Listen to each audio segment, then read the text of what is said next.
Assalamualaikum warahmatullahi wabarakatuh. Alhamdulillahirabbil alamin. Adik-adik sekalian, kita lanjutkan beberapa trik untuk menyusun proposal dan seminar skripsi. Kalau pekan kemarin kita bicara bagaimana kita mencari jurnal. Nah, kita agak dalam dikit untuk penentuan jurnal ini. Setelah jurnal kita pilih, judul barangkali pekan kemarin kita bicara untuk memilih itu dengan cara memilih judul. Nah, sekarang harus agak dalam lagi supaya kita tidak tersesat untuk menganalisa dosen artikel mana yang kita harus harus pilih. Maka langkah berikutnya adalah ya pertama kemarin kumpulkan beberapa artikel jurnal berdasarkan pada judul jurnal yang kamu suka. Oke, kalau sudah maka baca abstrak masing-masing artikel jurnal tersebut. Pahami abstraksi tersebut, lihat juga daftar pustakanya.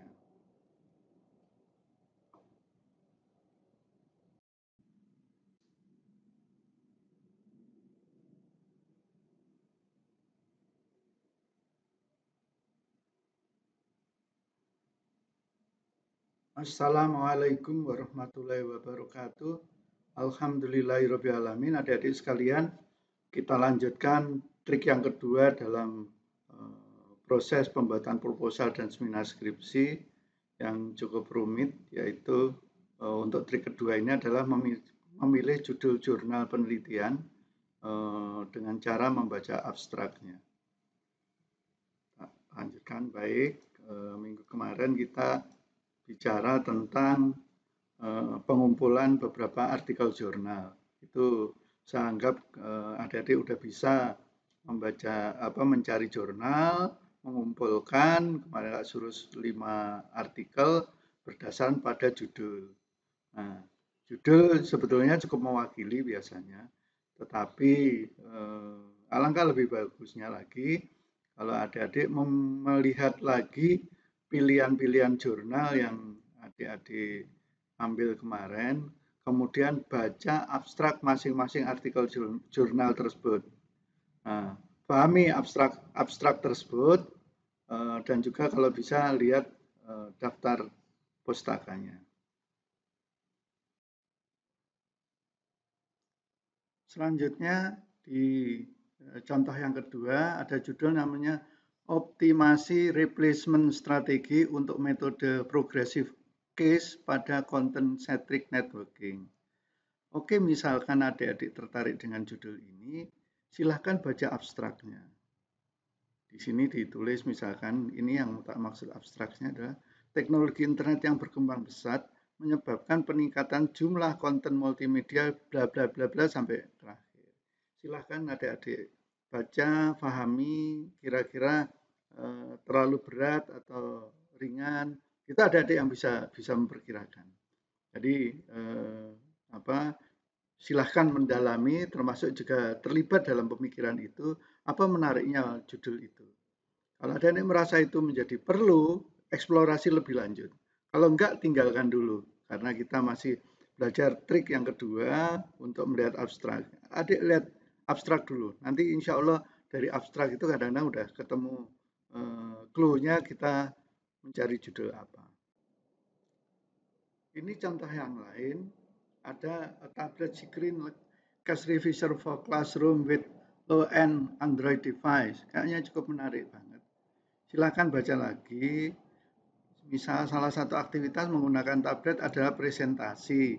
Saat ini kebanyakan aktivitas presentasi dilakukan menggunakan adapter VGA untuk bisa tersambung dengan LCD proyektor. Konfigurasi ini memungkinkan presentasi berbasis kabel. Dan itu adalah hal yang menyulitkan penggunaannya untuk perangkat tablet yang memiliki sifat mobilitas tinggi. Beruntung sudah ada banyak vendor yang menyediakan sistem presentasi yang bersahabat dengan membuatnya menjadi nirkabel atau tanpa kabel. Tapi sistem tersebut hanya mendukung perangkat tablet Haik-en. Pada makalah ini kami mengajukan sebuah penerima tablet screencast untuk perangkat tablet Android low-end yang memiliki potensi untuk diimplementasikan di kelas. Dari eksperimen itu kami memperoleh hasil 9 fps dengan delay sebesar 2 detik. Sudah cukup jelas kan? Nah, kalau sudah cukup jelas, adik-adik bikin tabel, ini copy paste. Copy paste nggak apa-apa, ini bisa di copy paste, meskipun kadang-kadang layoutnya berubah, ini bisa kontrol copy, terus ditaruh di Word atau di Excel. Silahkan di copy di sana. Nah, juga selanjutnya ada lagi contoh mungkin ini optimasi kinerja protokol AUD dengan static intersection node. Apakah adik tertarik di situ? Monggo silahkan. Makanya ketika kita mengambil jurnal yang reputasinya bagus, biasanya judulnya ya memang agak berat. Tapi percayalah adik-adik belajar memahami itu, kelasnya akan naik kalau bacaannya sudah terbiasa bacaan berat. Kalau dari awal bacaannya atau dari proses itu banyaknya lebih banyak istilahnya enggak itu bisa jadi masalah. Kemudian pengelompokan model proses berdasarkan matriks similaritas dengan pendekatan semantik. Nah, ini berikutnya adik-adik bisa lihat daftar pustaka. Adik lihat mana yang jumlahnya lebih banyak, terus tahun penerbitan kayak ini menentukan tahun 2015 berarti masih update. Semakin dekat dengan tahun yang sekarang tentu lebih baik.